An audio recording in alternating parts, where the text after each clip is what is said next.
안녕하세요. 대단한 부동산 꼰대들의 이상수 이꼰대입니다. 시청자분들, 모순이라는 단어 아세요? 무엇이든지 뚫을 수 있는 창과 무엇이든지 막아낼 수 있는 방패, 이 두 가지가 만났을 경우를 모순이라고 우리 얘기하잖아요. 그런데 현재 부동산 정책 같은 경우들도 저는 그 안에 모순된 부분들이 상당 부분이 있다라고 판단을 합니다. 지금까지도 그래 왔고 얼마 전까지 발표된 정책 속에서도 이런 모순된 부분들이 나와버렸단 말이죠. 자, 그러다 보니까 이런 모순된 부분은 어떤 건지, 이 모순이 결국 내년 부동산에 어떤 영향을 미치게 될 건지, 이 부분들에 대해서 우리 시청자분들하고 알아볼 예정입니다. 자, 그러면 지금부터 한번 저와 함께 깊숙하게 알아보시죠. 시작하겠습니다. 자, 본론으로 들어가기 전에요. 그러면 도대체 이런 집값을 잡을 방법은 없는 것인가? 제가 생각을 했을 때는 한 세 가지 정도 방법을 한 번에 쓴다라고 하면 집값은 분명히 잡힐 거다라고 판단이 됩니다. 그 첫 번째가 3기 신도시에 현재 정부가 굉장히 3기 신도시 공을 많이 들이고 있어요. 사전 청약이라는 것도 뭐 미리 땡겨서 지금 하고 있는 상황이고, 근데 3기 신도시에는 현재 물량보다도 1.5배나 2배 정도로 용적률을 대폭 인상시켜서 앞으로 이런 경기도의 입지 좋은 자리에 공급이 왕창 들어온다라는 신호를 제대로 보여줘야 되는 겁니다. 이게 지금 현재 보면은 3기 신도시의 안에 계획들을 보게 되면 이거는 뭐 녹지 공간, 공원 뭐 풍부하게 만들어서 완전 무슨 유토피아를 만드는 것 같아요. 이런 거 만들 게 아니라 예를 들어 용적률을 크게 높일 수 있는 지역은 아무래도 역세권에 사람들이 좋아하잖아요. 신도시 쪽에서 제일 인기 많은 데는 역세권이에요. 그러면 이 역세권을 중심으로 해서 도보로 한 10분 거리 이내 지역들 같은 경우를 이쁘게 자꾸 꾸밀 생각을 하지 말고 그 바운드리 안에서는 용적률을 대폭 인상시켜서 키가 큰 아파트들, 고밀도 개발을 해서 40층, 50층 이상 되는 아파트들을 그 속에다가 잔뜩 집어넣게 된다면 적어도 그 안에서 굉장히 편리하게 생활할 수 있으면서 하나는 포기하는 거죠. 쾌적성을 포기하지만 그 안에서 상당히 편리하게 서울과의 접근을 왔다 갔다 할 수 있는 역세권에 들어갈 수 있다는 장점을 키울 수 있잖아요. 플러스 마이너스 할 수 있어서 만족도가 상당히 높아질 수도 있는 겁니다. 이런 방법을 썼으면 좋을 것 같고, 두 번째로 신규의 공급은 그렇다 치지만 기존에 있는 공급도 같이 나와줘야 되는데 현재 시장 내에서 매물이 나오고 있는 것들은 뭡니까? 죄다 1주택자의 비과세 매물들이나 세금 적게 나가는 물건들만 나오고 있는 거 아니에요? 이것만 나와선 답이 없죠. 이 사람들이 이거 팔고 남은 집을 또 한 채 사는데. 그러다 보니까 이건 의미가 없고 2주택자나 3주택자 같은 다주택자들의 물건이 많이 나올 수 있도록 이래야 실질적인 기존 매물도 공급이 되는 거죠. 그러면 양도세를 완화해야 되는데 양도세율 중과세만 완화해서 될 문제는 아닙니다. 왜 그러냐면 지금까지 장기보유 특별공제까지도 손을 다 대놨기 때문에 이 장기보유 특별공제에 대한 규제도 같이 풀어야 돼요. 예전 상태로 돌려놔야 되는 거예요. 이 두 가지가 완벽하게 맞아 떨어졌을 때 양도세 완화에 따른 효과를 볼 수 있을 겁니다. 그리고 세 번째, 도심 내에서 공급이 같이 이루어지지 않는다라고 한다면은 도심 내에 있는 집값은 더 높게 폭등할 수도 있어요. 그러다 보니까 도심 내에서 새 아파트들을 계속적으로 많이 공급할 수 있다는 신호를 계속 줘야 됩니다. 그러기 위해서는 재건축이라든지 재개발에 대한 규제들을 많이 없애줘야 돼요. 지금 재건축 같은 경우에는 재건축 초과이익 환수제라든지 분양가 상한제 같은 경우, 그 다음에 뭐 거래도 못하게 하는 이런 상황이 오다 보니까 재건축 공급이 현실적으로 2015년도 이후에 신규 지정된 것들이 있습니까? 재개발도 마찬가지인 거고. 그러다 보니까 이런 부분들은 규제 완화를 통해서 공급을 확실하게 많이 할 수 있다라는 걸 보여줘야 될 필요가 있습니다. 제가 보는 건 1번과 2번, 3번 이 세 가지를 한 번에 시장 내에서 보여줬을 때 시장 내에서는 굉장히 큰 시너지가 나고 이 정도 공급이 되면 집값은 안정화될 수밖에 없겠네라는 확실한 시그널을 줬을 때 집값은 잡힐 수 있다라고 판단이 됩니다. 자, 그러면 현재 정책은 어떤 방향으로 도대체 흘러가고 있는지, 이 방향과 일치하는지 아니면 이 방향과 다른 방향으로 가는지 이걸 한번 우리가 판단을 해볼게요.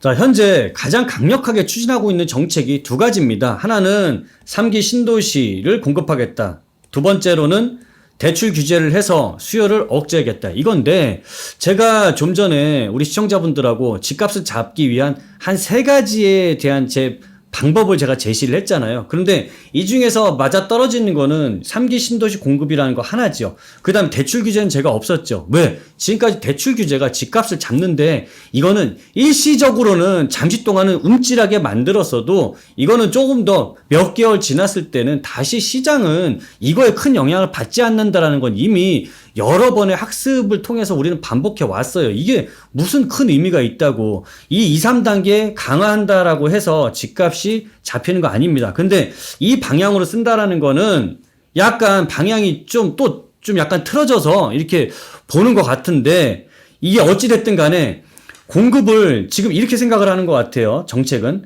공급을 늘리고 이런 대출 규제로 수요를 줄이게 되면 공급이 늘어나고 수요가 줄어들면 여러분들 생각하기에는 이 논리 굉장히 쉽죠? 공급 늘고 수요 줄면 어떻게 됩니까? 당연히 가격은 떨어지겠죠. 이런 가장 단순한 논리로 이걸 바라봐서는 안 되는 거고 이 논리를 썼을 때 또 다른 리스크라는 게 발생을 하는데 제가 이 두 가지를 같이 봤을 때는 이게 굉장히 큰 모순을 만들어내거든요. 자, 지금부터는 제가 왜 이게 모순을 만들어내는지 그 이유를 한번 보도록 하겠습니다. 보시죠. 자, 제가 보는 이제 첫 번째 모순 속에 이 공급에 관련된 부분이 이게 3기 신도시죠. 자, 3기 신도시 현재 진행 상황을 좀 보도록 할게요, 먼저.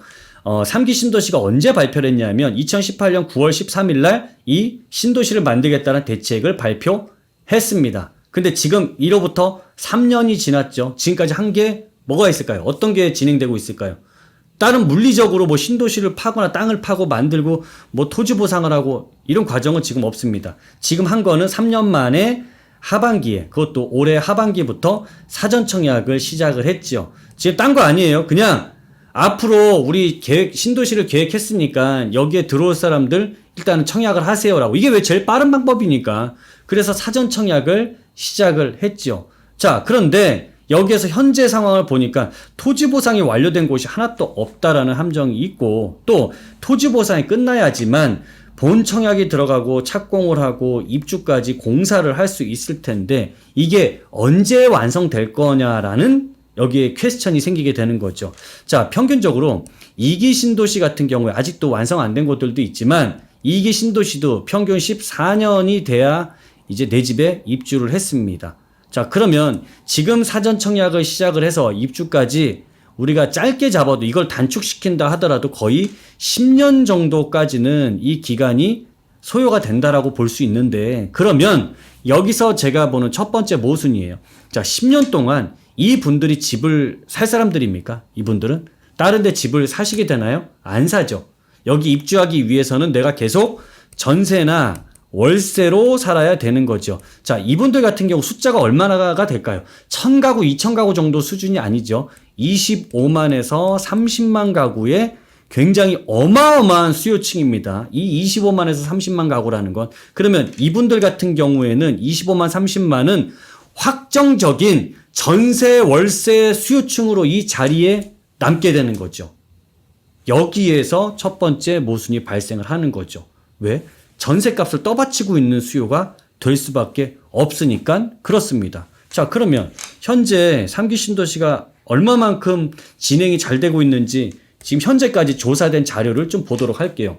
자, 이 3기 신도시 토지보상이라는 게 일단 사전 청약이 됐으면 빨리 토지보상이 끝나거나 이래서 이제 본 청약 들어가고 착공에 들어가야 되는데 현재 토지보상 그래서 이 단계가 굉장히 중요하거든요. 그러면 현재 진행이 되고 좀 진행이 그래도 보상이 잘 되고 있는 데를 보면 인천 계양 같은 경우에는 토지보상이 61.7%, 50%가 조금 더 넘습니다. 여기는 17,000가구 정도가 계획이 되어 있는 곳이고 하남 교산을 보게 되니까 하남 교산은 82.8% 정도가 현재 보상이 이루어지고 있습니다. 여기는 34,000가구 정도. 이 두 군데만 현재 보상이 어느 정도 진행이 됐어요. 근데 전체 3기 신도시로 봤을 때는 하남 교산이라든지 인천 계양 물량은 정말 조족지혈입니다. 다른 지역들 한번 볼까요? 고양 창릉 같은 경우에 현재 보상 진행률 0%입니다. 여기에 38,000가구 들어가고요. 남양주 왕숙 보상 단계가 0%입니다. 69,000가구 들어가고요. 부천 대장 같은 경우에 0%입니다. 2만 가구 들어가고요. 광명 시흥 같은 경우에 여기는 지구 지정도 아직 안 됐네요. 여기는 7만 가구입니다. 자, 이렇게 많은 가구들이 현재 아직도 진행을 못하고 있는 상황이에요. 그러면 이거는 저만 알고 있는 것도 아니고, 이건 뭐 특별한 사람들만 알고 있는 게 아니에요.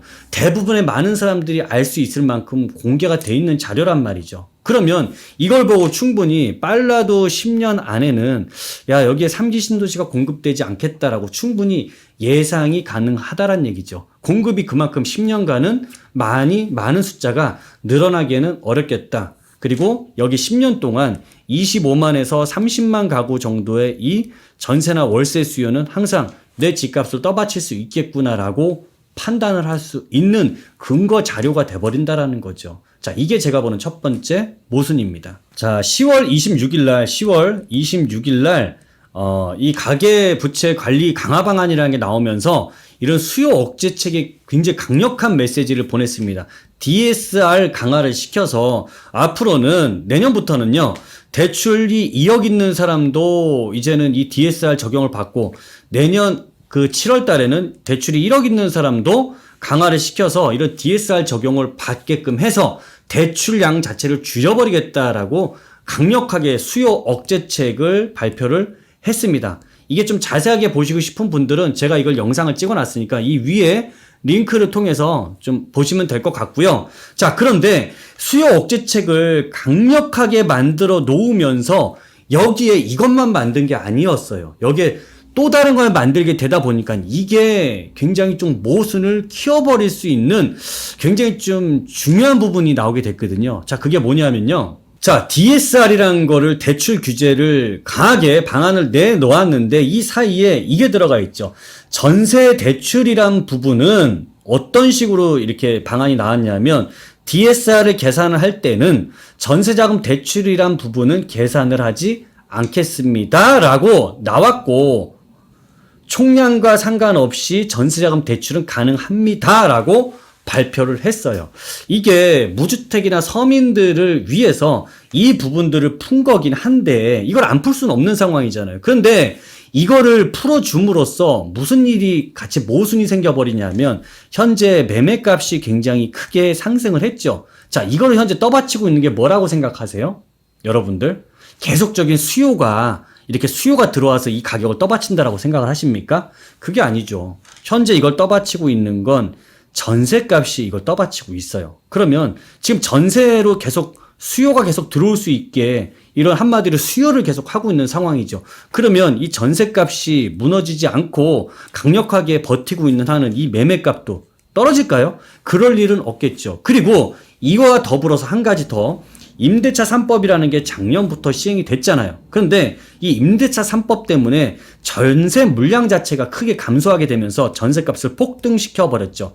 이 임대차 3법 바뀌었습니까? 이거 안 바뀌었잖아요. 그러면 임대차 3법이 지속적으로 이어지고 있는 상황에서 이런 전세 대출까지도 지속적으로 될 수 있다 보니까 당연히 이런 전세값이 매매값을 떠받칠 수밖에 없는 이런 모순된 상황이 벌어질 수밖에 없는 거죠. 자, 임대차법이 시행이 됐잖아요. 전월세 상한제, 계약갱신 청구권 이런 것들 때문에 시장 내에서 이런 전세 물량 자체가 굉장히 크게 감소하는 현상들이 벌어졌죠. 그 두 가지 현상들이 벌어진 게 일단은 이런 2020년 7월부터 이제 시행을 했거든요. 전세 물량이 감소하게 되면서 4억대 하던 게 6억대로 껑충 뛰었습니다. 이미 이 얘기는 굉장히 귀에 딱지가 들을 정도로 많이 들으셨을 거고 이와 더불어서 이 전세가 이제 월세로 바뀌어버리는 거죠. 그러다 보니까 월세 낀 임대차 계약 비중이 1년 만에 굉장히 크게 증가를 했습니다. 32.9%인 게 39.2%로 굉장히 크게 증가를 한 상황이 돼버렸고 이건 뭐 당연한 것 같은데요. 예를 들어 전세 물량이 100개가 있었다라고 한다면은 이 전세 물량 100개 중에서 이 물량이 2년마다 나올 게 4년마다 나오다 보니까 당연히 여기에 해당되는 것들, 해당 안 되는 것들에서 이 물량 자체가 좀 줄어들었죠. 절반이 났다라고 치면 이 중에 절반 있는 물량은 이제 없어진 거고 절반만 전세 물량이 남았는데 이마저도 또 한 30%, 40% 가까이는 이게 월세를 낀 전세가 아닌 순수 전세가 아닌 월세 낀 전세 물량, 반전세 같은 게 나오게 되는 거죠. 그러다 보니까 순수 전세 물량은 더 줄어들게 된 상황이 온 거죠. 그러면 전세 가격은 이게 안 뛰고 100입니까? 뛸 수밖에 없는 상황이 만들어지게 된 거죠. 자, 그래서 좀 정리를 해보도록 하겠습니다. 일단은 공급에 대한 부분에 있어서 수급 불균형은 지속적일 것이다 라고 판단이 되겠죠. 3기 신도시의 공급이라든지 현재 재개발 재건축에 대한 상황을 보더라도 만만치 않은 상황입니다. 이러다 보니까 현재 수요와 공급에 대한 균형이 찾기가 굉장히 어려워서 집값 상승 압력 같은 경우는 굉장히 지속적으로 이어질 것이다 라고 판단이 됩니다. 그리고 두 번째로 전세 대출이 가능한, 암만 대출 규제를 하더라도 이런 전세 수요 같은 경우도 어쩔 수 없잖아요. 해줘야 되잖아요. 그러다 보니까 이런 전세 대출이 가능한 상황이다 보니까 전세 수요는 지속적으로 시장에 유입될 수밖에 없고, 또 제가 말씀드린 대로 3기 신도시에 대한 청약 당첨자들이나 이 사람들 같은 경우나 청약을 준비하는 사람들 입장에서는 25만 30만 정도 수준이 아니죠. 이거는 당첨된 사람이 25에서 30만인 거지, 이거보다 더 많은 수요가 대기를 한다라고 했을 때는 굉장히 많은 전월세의 확정 수요가 이런 매매값을 떠받칠 수 있다라고 제가 말씀을 드렸고, 임대차 3법까지 지속되고 있는 상황에서는 전세에서 월세가 굉장히 가속화가 되고 있는 상황이고, 전세 물량이 반토막되고 있다 보니까 전세값 상승세가 지속될 수밖에 없다라고 판단을 하고 있습니다. 이렇게 본다면은 현재 매매값이 높게 상승을 했다 하더라도 이 매매값이 시장 내에서 높아진 매매값이 시장 내에서 적응하는 시기가 지나게 되면 당연히 이제 이 가격도 이렇게 비싸지 않겠구나라고 판단하는 시기가 분명히 도래할 것이고, 이거를 전세가 굉장히 단단하게 지탱을 해준다라는 것은 이 매매값이 하락하기가 어렵겠다라고 판단할 수 있는 이런 자료들이 되다 보니까 지금 이번에 발표됐던 강력한 정책들을 속에서 보게 되면 이 안에도 이런 전세값을 상승시킬 수밖에 없는 이런 모순된 부분들이 존재하기 때문에 내년에 부동산을 예측해 보더라도 이 부분들이 빠지지 않는, 전세가 빠지지 않는 상황에서는 매매값의 하락도 없을 것이다 라고 판단이 됩니다. 자, 우리 시청자분들이 이런 부분들을 잘 좀 판단을 하셔서 내 집 마련에 대한 부분에 큰 참고가 되셨으면 좋을 것 같습니다. 자, 오늘 내용이 우리 시청자분들께 도움이 되셨다면 구독, 좋아요, 알람 설정까지 3종 세트 해주시면 더 힘나서 제가 열심히 하도록 하겠습니다. 지금까지 시청해주신 여러분 감사합니다. 저 물러가도록 하겠습니다.